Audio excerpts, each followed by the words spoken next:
talking about the theme, you brought on John Five to do the score, yeah? And Yeah, John Five was is talking about, of course, the Salem theme.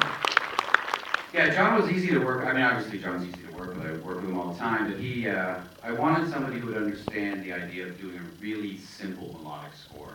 Because I don't know about you guys, but it seems like these days I can't ever remember a score when I leave a movie. Back in the day, I felt like I could always, I would memorize the score, or whatever it was. Now I can never remember any themes. So that's why John didn't. He understands the concept of making something kind of catchy. So he didn't want to overcomplicate these tiny little themes. And as far as the Creepy Witch thing record, that was one thing one day, he was on the West Coast and I was on the East Coast, and we were just humming these things back and forth to each other on the phone, and at some point, we both said, that's it. You and John hum to each other on the phone? At one part. Yeah, kind of. In a heavy sort of. Okay. All right, well, let's open the floor Very heavy to some humming. questions. Anybody out there have questions right here in front? Hi, well, I loved it. Good job. Thank The you. sound design and soundtracks of your films are always impeccable, and as a music artist, I bet you find that important. Along what part of the creative process does that come about, like at the beginning or the end? Well, as far as the musical choices always come about at the beginning, all the sound design is done last. We don't have any of that going into it. Actually, the movie sounds pretty good because usually I have about 6 weeks to mix a movie. We mix the whole movie in 4 days. So it sounds pretty good considering that, it's going to sound like crap after mixing for only 4 days. So yeah. But you're really into the music for the films. I mean, you've already been done writing the script that you're working on now, and you've already picked out songs. I'll that you assemble the want. soundtrack that I think we'll Yeah. use in it. Like I knew the Velvet Underground songs we were going to use, so when we were shooting, it's no coincidence that at the end when the three witches lift their heads to look up at Heidi, that they're in time to the music, because I made them rehearse it to the songs I knew we were going to use it. So we would shoot on set and then moving to the song, so it would cut perfectly. Yeah, and Rush. The Rush is in there because I had just watched the Rush documentary, and they were talking about no girls like Rush, so I thought, oh, we'll make Heidi a Rush fan. Rush so pretty much whatever I'm doing on that day just makes its way into the script. Questions. Hat, brown hat.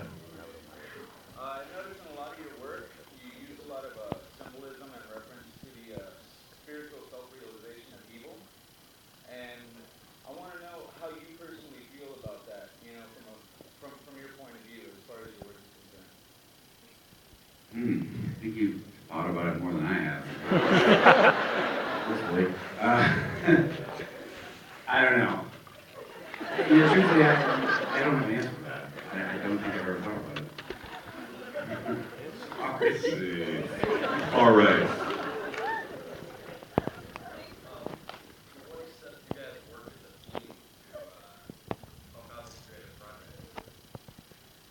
Well, It starts with me proofreading the script. So many spelling errors. I'm constantly correcting, making little notes. No. well, yes, actually. Yeah.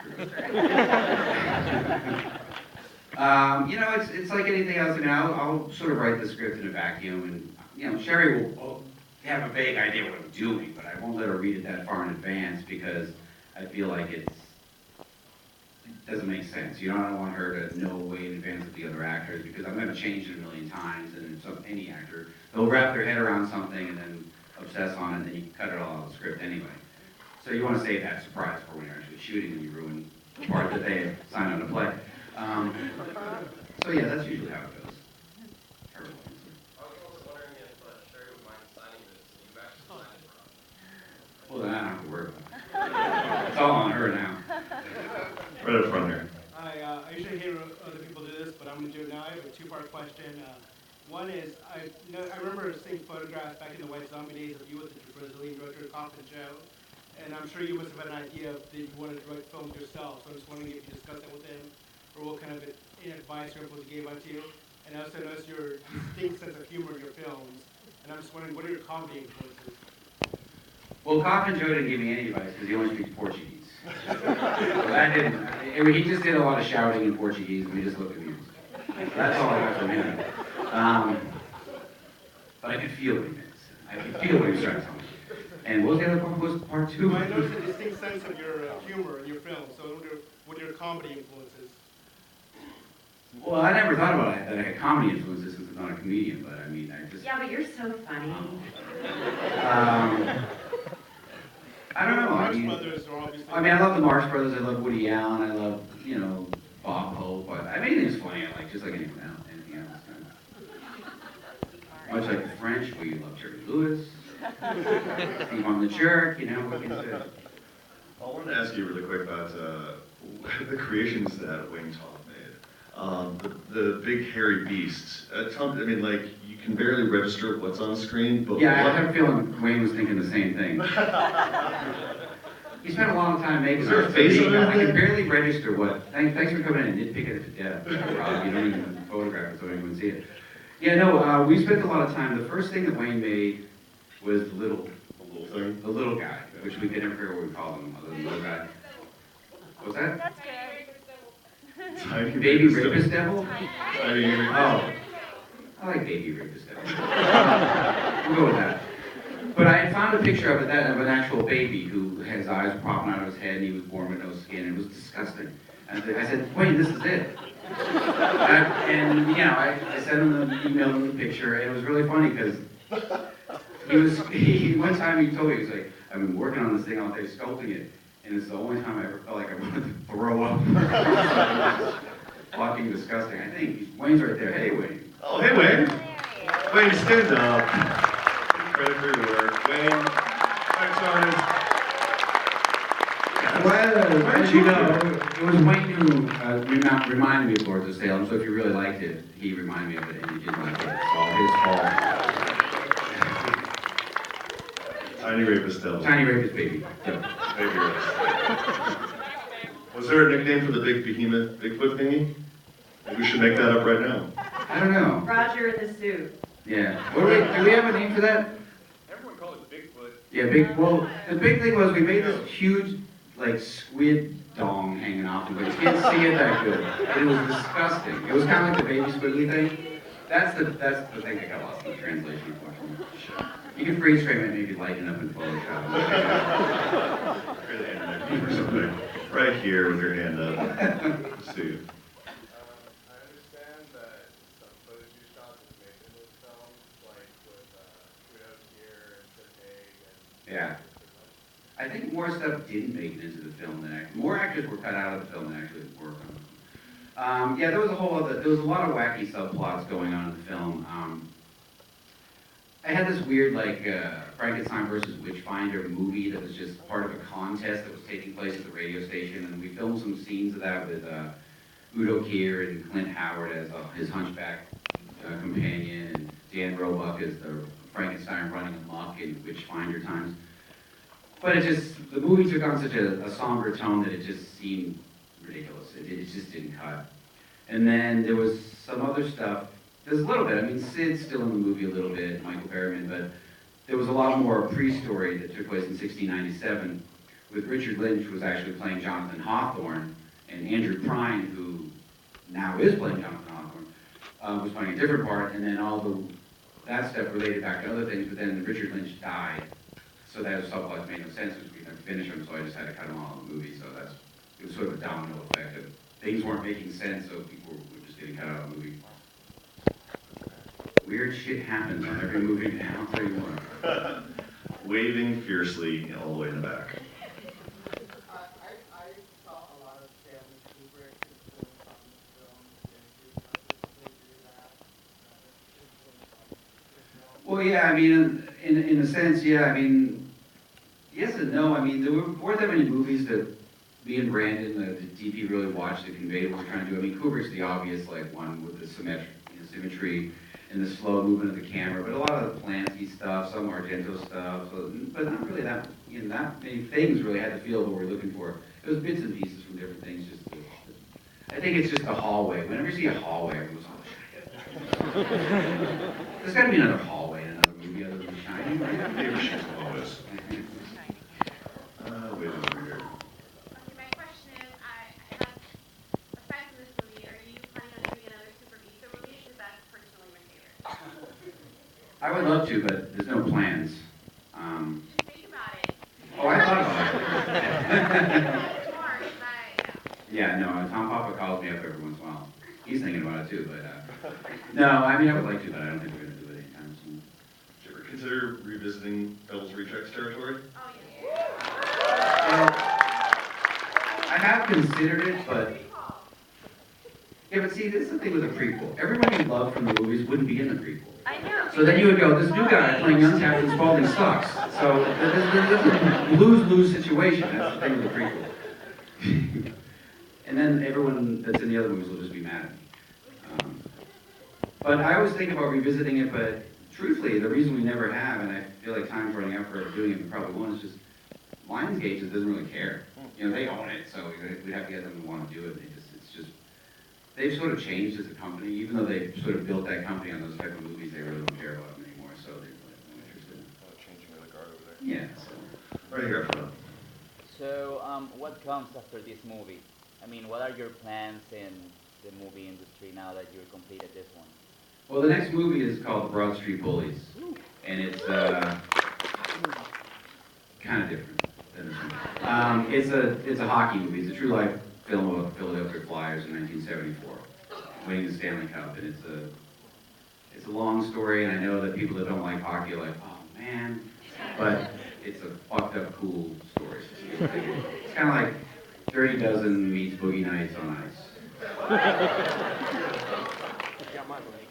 Waving. I like waving, so waving, I see you right there, right here, ish. I've heard that it's possibly your last horror film ever. Is that true or still? Who knows? I don't know. Maybe not. I don't know. It's the last one for a long time because I guess several other movies lined up. It'll take many years, and none of them are horror. So who knows? But whatever I think is the next movie has never been the next movie. Exactly. Every single time. So. Yeah. I still Anything want I to see say T-Rex. is just not going to happen. Right here. Yeah, you. For Sheri, I just want to know if this role will be more challenging than one you played before, or if you have any favorites. Well, my favorite is always the last character I played, just because it's still fresh to me. But I love all my characters. And it was challenging, yes, in many different ways. And, it's hard to answer that question because I feel like the whole project was so challenging for everybody. We all just worked really hard, and it wasn't fast blur. And now it's almost 2 years ago since we worked on it, so it's just the memories are fading. That's probably right how that happens. Would you, I mean, for your next project, I'm sure you're going to be working on an elevated budget, but do you think it's healthy for a filmmaker to kind of balance between mid-range budgets and doing low budget films? I think any kind of budget's fine. I mean, low budget. I mean, Just to kind of keep the creative juices low budget flowing? films. I think the budget of this movie would have been absolutely fine if I was like, okay, the whole movie takes place in her apartment and there's 3 characters. Then it would have been no problem. But the thing is, I concocted all this other stuff, so every day we'd go, oh great, we got to shoot 30 pages today. You know, it's 14 scenes, and every day was like that. So that's not so great. But because then you're in that compromising mode. But the budget would have been fine if it was a really small thing, and I think that's cool. I want to do all kinds of stuff. I think, yeah, mixing it up is the way to go. What kind of fads in horror are you interested in? Sorry, I'm getting distracted by the 5 minutes. All right, cool. What's your take on the found footage thing that's going on in horror right now? Well, I have like 2 takes on it. I think that when it first kind of happened, it's cool because it's interesting. It was cool with Blair Witch, and then everyone kind of forgot, so they're all saying paranormal, like it never happened before, but it's somebody. But from my point of view, it's destroyed horror movies because once you make a movie for no money, like Paranormal, and it makes a fortune, they think you can make every movie for that amount of money, even if it's not shot on a security camera or someone's iPhone. So, no, I'm not kidding. Like, if they went back and made Halloween 3, they'd want to go, oh, good, make it for $500,000. Have no production, no nothing, and that's because the studios basically look at it like, okay, studios hate horror movies, they think they're crap, they treat them that way, and they go, well, just crank it out for no money, we don't care if it's good, cash in the opening weekend, and fuck everybody. That's the general attitude, And now that they make them for no money, it's just, the days of seeing big budget, like, horror movies is really over until something changes. I mean, everyone else goes, oh, why isn't it like The Shining or The Exorcist or Rosemary's Baby, The Omen, with A-list directors and A-list stars and huge budgets? Because those days are fucking over, man. Now it's like, hire nobody. They don't want to hire a real crew anymore. They literally want to try to make these movies with interns for free, And when you do that, maybe every once in a while some fool will pop up, but for the most part, it destroys the whole town. Squeeze a few more questions, right here. That's what I think. Clearly, you're a horror community, and your movies are just filled with all kinds of groundbreaking imagery. And smack dab in the middle of all that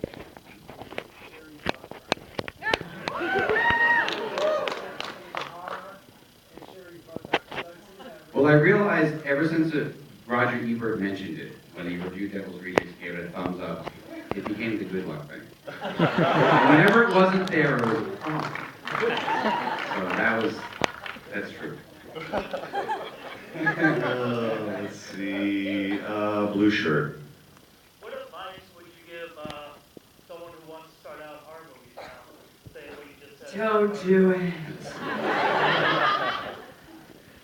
Tell them that you'll work for free and you will have a fucking job directing Paranormal 5 tomorrow, my friend. No fucking joke. Well, then, let's see there. That's the catch-22 we spoke of. Blue shirt, part 2. Any thoughts on high frame rate or 8K or higher technologies? Truthfully, I want films to look worse. I hate that they look so good. Because I spent a lot of time trying to degenerate this film. So you get all these great cameras and they're super high def and they sit there forever trying to make it look grainy and old. So I'm not a big fan. I don't want to see anything that sharp, The one way in the back, the one in the back. All right, right. Oh, where? Oh, all the way, who's going to me? Something out. There you go. Why couldn't we have real rats in the hallway? Real rats. Those are real rats. Work harder incinerating, man, because it was leukemia and I got sad. That's the stupidest they ever heard. There was a real rat. Right here, moving on, next question. Right here. No, Last one. seriously, we had fucking a lot of real rats, man. Those things fucking stank like shit. Those are real rats. I don't think they're fake. Last question right here. They must just walk funny or something. Oh, trust me, they're real rats. There was a guy behind the door. He was actually like a guy that I recognized from TV with a hairdryer scaring the rats so they were running funny because they were scared of the hairdryer, but they were real. Yeah, no, that's funny. Maybe you're so used to CG shit that when you see real stuff, it now is fake. Right here. Kind of going back to production companies, one name that I noticed on the screen was Jason Blum, and I know he's a huge horror fan himself. Blumhouse is really appreciative for the horror genre. So how was it like working with them versus maybe like Lionsgate, someone who's coming up, from, wanting to do... Lionsgate was awesome. Next question.